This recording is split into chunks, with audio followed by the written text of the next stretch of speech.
जय जगन्नाथ फ्रेंड्स। चाणक्य नीतिर 11 अध्याय कहते उदारता, मधुर वाणी, धैर्य एवं सठिक निर्णय यही चारिटी कथा अभ्यास रे आसे नाही। यह मनुष्यर स्वाभाविक गुण। जी निज वर्ग को त्याग करी अन्य वर्गर साहाय्य कामना करुथिबा व्यक्ति से निजे नष्ट होई जाए, जेपरी राजा अधर्म द्वारा नष्ट होई जाए। हाथीर स्थूल शरीर बड़ अटे, तथापि अंकुशरे बसीभूत रही थाए। कौन अंकुश हाथी सहित समान अटे? दीप जलिबा परे अंधकार आपे दूर होई जाए। कौन अंधकार सह दीपटीए समान अटे? वज्र आघात रे बड़ बड़ पर्वत खंड खंड होई जाए। कौन वज्र पर्वत सह समान अटे? एथिपाई जहा पाखरे जेते तेज अछि, वास्तव रे से बलवान। मोटा तागड़ा हेबा बलवानर चिन्ह नुहे। कली जुगर 10,000 वर्ष बीतीगला परे भगवान एई पृथ्वी को छाड़ी चली जाती। ताहार अधा समय रे गंगा निजर जल को त्याग करती एवं तार अधा समय बीतीबा परे ग्राम देवता पृथ्वी को छाड़ी चली जाइथांती। गृहरे आसक्त व्यक्ति को विद्या प्राप्ति हुए नहीं। मांस खाउथिबा व्यक्तिर दयाभाव न थाए। धन लोभी को सत्य कहिबा आसे नहीं। व्यभिचारी पाखरे पतिव्रता हुए नहीं। दुर्जन पाखरे सदुपदेशर प्रभाव पड़े नहीं। जेपरी निंब गछ को मूलरू चूल पर्यंत दूध और घीरे धोइले मध्य मीठा होई न थाए। जेउ व्यक्ति ठारे पाप और कुटिलता पूर्ण अछि, सेही व्यक्ति 1000 बार तीर्थ स्नान कले मध्य पवित्र होई पारिब नाही।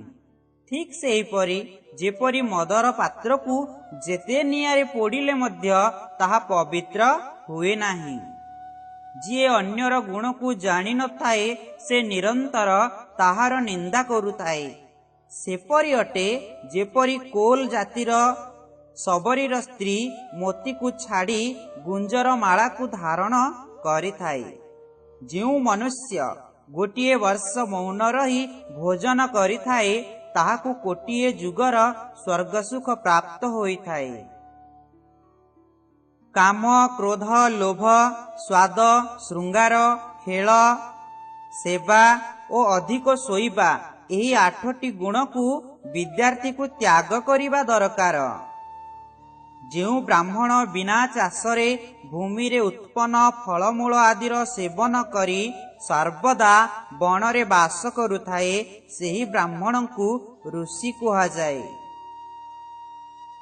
दिन रे थरे मात्र भोजन करुथिबा, अध्याय, तप आदि 6 गोटी कार्य रे सदैव लागी रहिथिबा, तथा स्त्रीर ऋतुकाल परे पत्नी सह संभोग करुथिबा ब्राह्मण को द्विज कुहा जाइथाए।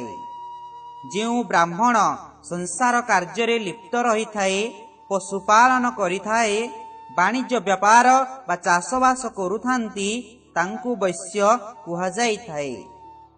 लाख, तेल, नील, फूल, महू, घी, मद एवं मांसर व्यापार करुथिबा ब्राह्मण को शूद्र कुहा जाए। अन्यर कार्य रे क्षति सृष्टि करुथिबा, दंभी, स्वार्थी, कपटी, छलनाबादी और मुहरे मिठा कथा, हृदय रे क्रूर स्वभाव पोषण करुथिबा ब्राह्मण को बिटाल कुहा जाइथाए। एपरि ब्राह्मण जिए कूआ, पोखरी, आश्रयस्थल, बगीचा और मंदिर आदि को नष्ट कर दियंती, समाज और लोकलज्जार भय न थाए, तांकु म्लेच्छ कुहा जाए। जेउ ब्राह्मण देवता बा मंदिर धन निज गुरुंक धन चोरी करिथांती, अन्य स्त्री सह संभोग करिथांती एवं सबु प्रकार लोकंक सह बास करिथांती, तांकु चंडाल कुहा जाइथाए। भाग्यशाली पुण्यात्मा लोकंकु भोजन एवं धनर संग्रह न करी तार सतपात्र रे दान देवा उचित। दान देवारु କର୍ଣ୍ଣ, ବଳି ଏବଂ ବିକ୍ରମାଦିତ୍ୟ ଯେପରି ରାଜାଙ୍କର କୀର୍ତ୍ତି ଆଜି ପର୍ଯ୍ୟନ୍ତ ରହିଅଛି।